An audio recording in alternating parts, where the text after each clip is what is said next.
अस्सलाम वालेकुम, hello everyone. आज हमारे बेसिक मैथ्स का 5वां दिन है और आज हम देखने वाले हैं प्रॉपर्टीज़ ऑफ नंबर्स। ठीक है, तो चलिए आज का लेसन शुरू करते हैं। तो सबसे पहले जो प्रॉपर्टी है वह है कम्यूटेटिव प्रॉपर्टी। ठीक है, the commutative property means you can change the order of the numbers in addition or multiplication and the result will be the same। अगर आप जो नंबर है यानी ये a एक नंबर है और b एक नंबर है, अगर हम इसका ऑर्डर अगर चेंज भी कर दें, a की जगह पर b और b की जगह पर a कर दें, यानी a प्लस b को हम b प्लस a भी कर दें, तब भी जो उसका रिजल्ट है वो सेम ही आएगा। ठीक है, चाहे वो हम एडिशन के लिए करें या फिर मल्टीप्लिकेशन के लिए करें। मल्टीप्लिकेशन में भी अगर हम नंबर्स के ऑर्डर को चेंज करते हैं, a मल्टीप्लाइड बाय b, इसको कर देते हैं हम b मल्टीप्लाइड बाय a, तब भी जो रिजल्ट है वो क्या रहेगा, सेम ही। ठीक है, चलिए देखते हैं कैसे। मान लो ये जो a है वो 3 है और जो b है वो 5 है, तो 3 + 5 कितना होता है, 8। अब हम क्या करते हैं, इसके जो ऑर्डर है उसको चेंज कर देते हैं। 5 पहले लिखते हैं और 3 बाद में लिखते हैं। अब इनको ऐड करते हैं, 5 + 3 भी कितना होता है, 8 ही होता है ना। तो यहाँ पर हमें पता चला कि नंबर्स के जो ऑर्डर है अगर हम आगे पीछे भी कर ले, इनका जो रिजल्ट है वो सेम आता है। मल्टीप्लिकेशन में भी ऐसे होगा। मान लो ये a है और ये b है, 6 4 जा कितना होता है, 24। ठीक है, और उसको अगर हम 4 मल्टीप्लाइड बाय 6 को अगर हम लिखे 6 मल्टीप्लाइड बाय 4, तब भी वही आंसर आएगा, 4 6 जा 24, 6 4 जा 24, 4 6 जा 24, है ना। तो इससे पता चला हमें कि हम एडिशन करें या मल्टीप्लिकेशन करें और उनमें अगर हम नंबर्स के ऑर्डर को चेंज भी कर दें, आगे पीछे भी कर दें, तो आंसर वही आता है, रिजल्ट सेम रहेगा। एक और एक एग्जांपल देखते हैं। 3, मान लो a 3 है और b 4 है। ठीक है, तो हम इसको क्या करते हैं, प्लस कर लेंगे। 3 + 4, 4 + 3, तो 3 + 4 कितना होता है, 7। 4 + 3 भी कितना होगा, 7, है ना। मल्टीप्लिकेशन भी करके देखते हैं। 3 मल्टीप्लाइड बाय 4, 4 मल्टीप्लाइड बाय 3, 4 3 जा 12, 3 4 जा 12। ठीक है, अगली प्रॉपर्टी देखते हैं। अगली प्रॉपर्टी है associative property. The associative property states that the way in which numbers are grouped in addition or multiplication does not change the result। Associative property कहती है कि अगर जो नंबर्स हैं उनको हम ग्रुप कर लें एडिशन और मल्टीप्लिकेशन में, ठीक है, तब भी उसका आंसर क्या होगा, सेम ही होगा। मान लो 3 नंबर है और हम क्या करते हैं, पहले 2 नंबर को ग्रुप करते हैं। ठीक है, पहले 2 नंबर को हम क्या करते हैं, ग्रुप करते हैं और तीसरा नंबर एज इट इज़ रखते हैं। फिर बाद में हम क्या करते हैं, पहला नंबर एज इट इज़ रखते हैं और दूसरे 2 नंबर को ग्रुप कर लेते हैं, तब भी इसका आंसर सेम ही आता है। देखिए मैं आपको नंबर लेके देखता हूँ। a मान लो 2 है, b 3 है और c 4 है। ठीक है, तो a + b, a + b + c। ठीक है, पहले हमने ए बी को ग्रुप किया, बाद में फिर बी सी को ग्रुप किया। आंसर सेम आना चाहिए। ठीक है, रिजल्ट सेम आना चाहिए। ठीक है, अब देखते हैं ए कितना है हमारे पास, 2 और बी कितना है, 3 प्लस सी कितना है, 4। ए 2 प्लस बी 3 प्लस सी 4। ठीक है, 2 और 3 कितना होता है, 5 प्लस 4, 2 प्लस 3 और 4 कितना होता है, 7। तो 5 में हम अगर 4 ऐड करेंगे तो हमें मिलता है 9। 2 में अगर 7 ऐड करते हैं तब भी मिलता है 9। तो हमने देखा 3 नंबर है हमारे पास पहले हमने 2 नंबर को ग्रुप करा, तीसरा एज इट इज़ रखा, फिर उसी को क्या करा हमने चेंज करा, पहला नंबर एज इट इज़ रखा, दूसरे को ग्रुप करा, रिजल्ट बिल्कुल भी चेंज नहीं हुआ। ठीक है, इसी तरह मल्टीप्लिकेशन में भी होता है। ठीक है, देखें ए बाय बी, पहले 2 नंबर को हम मल्टीप्लाई कर लेंगे। ठीक है, तीसरा नंबर एज इट इज़ रखेंगे, पहला एज इट इज़ और दूसरे 2 नंबर को हम क्या कर देंगे मल्टीप्लाई कर देंगे। ठीक है, तो ए हमारा 2 है, मल्टीप्लाइड बाय बी 3 है और सी 4 है। ए 2, ठीक है, बी 3, सी 4, 3 2 ज़ा 6, 4 as it is, 2 as it is रखेंगे और 4 3 ज़ा 12। ठीक है, अब देखें 4 6 ज़ा 24 और 12 2 ज़ा 24, है ना। तो हमने देखा एसोसिएटिव प्रॉपर्टी में एडिशन और मल्टीप्लिकेशन के लिए अगर हम 3 नंबर में से 2 नंबर को ग्रुप करते हैं, पहले 2 नंबर को बाद में तीसरे को एज इट इज़ रखते हैं, या फिर पहले नंबर को एज इट इज़ रखते हैं और दूसरे 2 नंबर को ग्रुप कर लेते हैं, तो हमारा जो रिजल्ट है ना वो सेम ही आने वाला है। ठीक है, मल्टीप्लिकेशन में भी ऐसा ही होता है। चलिए अगली देखते हैं। अगली प्रॉपर्टी है distributive property. The distributive property shows how multiplication distributes over addition और subtraction। चलिए मैं आपको एग्जांपल से समझाता हूँ। मान लो A 2 है, B 1 है और C 3 है। ठीक है, तो हमारी प्रॉपर्टी है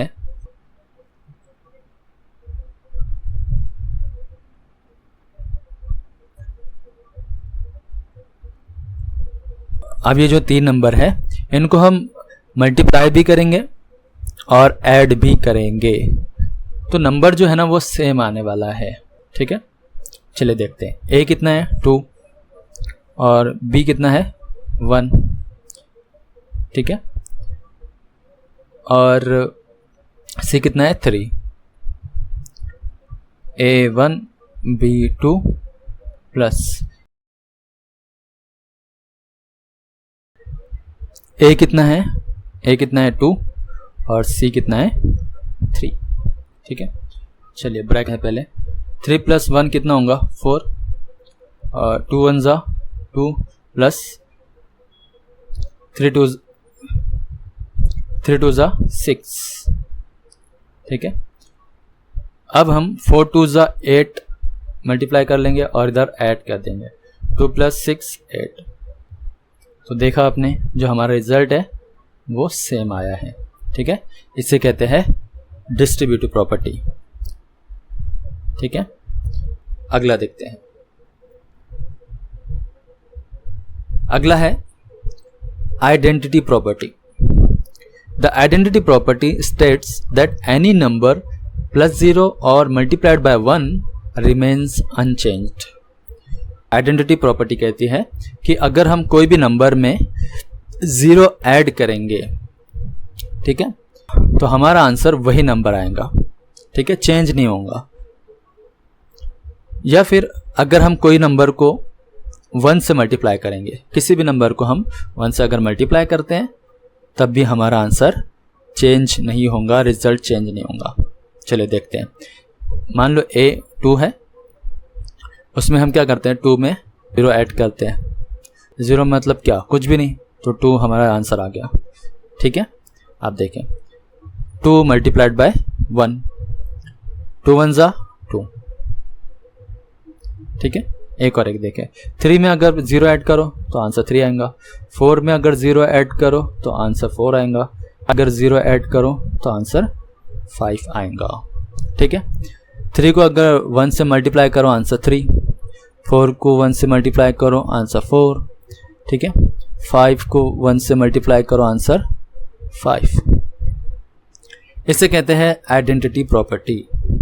ठीक है, अगला है inverse property. The inverse property states that every number has an additive inverse that sum to the zero and a multiplicative inverse reciprocal that multiplies to 1. ठीक है, ये प्रॉपर्टी कहती है कि हर नंबर का एडिटिव इन्वर्स होता है, उसका निगेटिव होता है। मान लो a जो है वो 2 है, तो इसका जो इन्वर्स है ना वो -2 होगा। ठीक है, और ये प्रॉपर्टी कहती है एडिशन करते हैं यानी प्लस करते हैं हम इन दोनों नंबर को तो हमें आंसर 0 मिलता है। चलिए देखते हैं कैसे। 2 प्लस और 2 का इन्वर्स क्या होता है? -2। ठीक है, 2 नंबर है और उसका इन्वर्स हमें क्या करना है, उसमें ऐड करना है। 2 प्लस 2 का इन्वर्स यानी -2। 2 एज इट इज रखे, plus minus minus 2 as it is, क्या होगा आंसर? 0। 2 में से 2 अगर हम सब्सट्रैक्ट करते हैं तो हमें 0 मिल जाए। अब कोई नंबर है 3 और मैं प्लस कर रहा हूँ इसका ही इन्वर्स नंबर यानी -3। ठीक है, हर नंबर का इन्वर्स नंबर उसी का निगेटिव नंबर होता है। ठीक है, जैसे 3 का इन्वर्स नंबर होगा -3, 4 का इन्वर्स नंबर -4, 5 का इन्वर्स नंबर -5। ठीक है, तो 3 प्लस 3 का इन्वर्स -3। आप देखते हैं 3 plus minus minus 3 as it is. 3 में से अगर 3 हम निकालते हैं तो 0 बचता है। ठीक है, अब देखते हैं मल्टीप्लिकेशन। तो मल्टीप्लिकेशन में जो मल्टीप्लिकेटिव इन्वर्स होता है ना, यानी कोई नंबर है मान लो 2, अब इसका मल्टीप्लिकेटिव इन्वर्स इसका रेसिप्रोकल होता है। रेसिप्रोकल मतलब क्या कि 2 जो है वह हमें बाय में लिखना है नीचे डिनोमिनेटर में, और ऊपर जो आएगा वो है 1। ये 2 का रेसिप्रोकल होता है या फिर इसे 2 का इन्वर्स कहते हैं। ठीक है, किस में? लेकिन मल्टीप्लिकेटिव इन्वर्स। और अगर एडिटिव इन्वर्स की बात करते हैं तो वो उसी का निगेटिव नंबर होगा। समझ में आ गया? तो मल्टीप्लिकेशन में अगर हम किसी भी नंबर को उसके मल्टीप्लिकेटिव इन्वर्स से मल्टीप्लाई करते हैं तो हमें 1 आंसर मिलता है। देखिए कैसे, 2 1 जा 2, 2 1 जा 2। ठीक है, एक और एक एग्जाम्पल देखें। मान लो 3 है और उसका मल्टीप्लिकेटिव इन्वर्स होगा 1/3। 3 1 जा 3, 3 1 जा 3, 1 1 जा 1, तो ये हमारा 1 आंसर आया है ना। एक और एक एग्जाम्पल देखें। 4 मल्टीप्लाई कर रहे हैं तो मल्टीप्लिकेटिव इन्वर्स 1/4 होगा। 4 का मल्टीप्लिकेटिव इन्वर्स होता है 1/4। 4 1 जा 4, 4 1 जा 4, फिर 1 1 जा 1, तो इसका आंसर हमें 1 मिलता है। ठीक है, सबका आंसर हमें क्या मिल रहा है? 1। एक और एक देखें। 5 का मल्टीप्लिकेटिव इन्वर्स क्या होगा? 1/5। 5 1 जा 5, 5 1 जा 5, फिर 1 को 1 से मल्टीप्लाई करते हैं तो 1 ही आता है ना। तो ये है इन्वर्स प्रॉपर्टी। अगली प्रॉपर्टी है zero property. The zero property states that any number multiplied by 0 is 0। Simply अगर हम किसी भी नंबर को 0 से मल्टीप्लाई करते हैं, चाहे कोई भी नंबर हो, कितना भी बड़ा हो, चाहे कितना भी बड़ा नंबर हो, उसको अगर हम 0 से मल्टीप्लाई करते हैं तो उसका रिजल्ट 0 आएगा। ठीक है, चलिए देखते हैं। 3 मल्टीप्लाइड बाय 0 आंसर होगा 0। 4 मल्टीप्लाइड बाय 0 आंसर होगा 0। 12 मल्टीप्लाइड बाय 0 आंसर होगा 0। 100 मल्टीप्लाइड बाय 0 आंसर होगा 0। 1000 multiplied by 0, 1000 multiplied by 0 answer होगा 0। ठीक है, इसे कहते हैं जीरो प्रॉपर्टी। अगली जो प्रॉपर्टी है उसे कहते हैं रिफ्लेक्सिव प्रॉपर्टी। ठीक है, ये भी बहुत आसान है। The reflexive property states that any number is equal to itself. कोई भी जो नंबर है ना वो खुद के ही इक्वल होता है। ठीक है, जैसे 2 वो 2 के इक्वल होगा, 3 वो 3 के इक्वल होगा, 4 के इक्वल होता है, 5 के। अगली प्रॉपर्टी है symmetric property. The symmetric property states that if one number equals to another then the second number equals to the first. Symmetric property कहती है कि अगर एक नंबर दूसरे नंबर के इक्वल है तो दूसरा नंबर भी पहले नंबर का इक्वल हो जाएगा। ठीक है, जैसे 3 इक्वल है रूट 9 का, तो रूट 9 इक्वल हो जाएगा 3 का। ठीक है, इसे कहते हैं सिमेट्रिक प्रॉपर्टी। ठीक है, अगला है transitive property. The transitive property states that if one number equals a second number and the second number equals a third number, then the first number equal third number। Transitive property कहती है कि अगर पहला number दूसरा number का equal है और दूसरा नंबर तीसरे नंबर का इक्वल है, तो पहला नंबर तीसरे नंबर का इक्वल हो जाता है। ठीक है, देखिए मान लो a जो है वो 4 है और b जो है वो रूट 16 है और जो c है वो 20/5 है। ठीक है, ओके, ये सारे नंबर एक दूसरे के इक्वल है। ठीक है, अच्छा, तो a is equal to b, यानी 4 इज इक्वल टू 16। रूट 16 का मतलब ये 4 ही होता है। ठीक है, और b is equal to c, यानी रूट 16 इज इक्वल टू 20/5। ठीक है, तो क्या हो जाएगा, a is equal to c हो जाएगा। a कौन है, 4, और c है 20/5।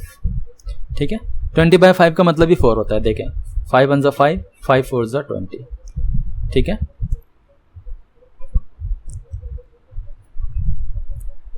तो ट्रांजिटिव प्रॉपर्टी कहती है कि पहला नंबर अगर दूसरे नंबर के इक्वल है और दूसरा नंबर तीसरे नंबर का इक्वल है, तो पहला नंबर तीसरे नंबर का इक्वल हो जाएगा।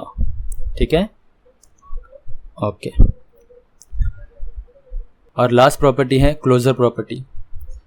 द सम और product of any two numbers in a set is also a number in that set. Sum का मतलब होता है जो हमें ऐड करने के बाद मिलता है। ठीक है, और प्रोडक्ट मतलब जो हमें मल्टीप्लाई करने के बाद मिलता है। ठीक है, एडिशन के लिए if a and b are real number then a plus b is also a real number. कि मान लो कि a जो है वो रियल नंबर है और b भी रियल नंबर है। ठीक है, तो उसका जो आंसर होता है वो भी रियल नंबर ही होगा। उसी तरह होल नंबर भी हो सकता है। मान लो कि a जो है होल नंबर है और b जो है वो भी होल नंबर है, तो उसका आंसर जो है, उसका रिजल्ट जो है वो भी होल नंबर ही होता है। ठीक है, या फिर मान लो कि एक जो नंबर है वो इंटीजर्स है और दूसरा जो है वो भी इंटीजर है, तो इनको मल्टीप्लाई करने पे जो हमें प्रोडक्ट मिलता है वो भी इंटीजर ही होगा। ठीक है, तो इसे कहते हैं क्लोजर प्रॉपर्टी। आई होप आपको अच्छे समझ में आ गया होगा। अगर फिर भी कोई डाउट रहता है तो आप इसको रिपीट करके देख लें। तो आज का लेसन यहाँ पर ख़त्म होता है। ये थी प्रॉपर्टीज़ ऑफ नंबर, नंबर की जो अलग अलग प्रॉपर्टीज़ होती है। अगर आपने इस कोर्स का डे 1 नहीं देखा है तो आप वो देख ले। मैंने वहाँ बताया था कि whole number, integers, natural number, real number, ये सब क्या होते हैं। तो उसमें मैंने नंबर्स के टाइप बताए हैं। ठीक है, तो आप वो देख सकते हैं। मिलते हैं अगले लेसन में, तब तक के लिए गुड बाय, टेक केयर।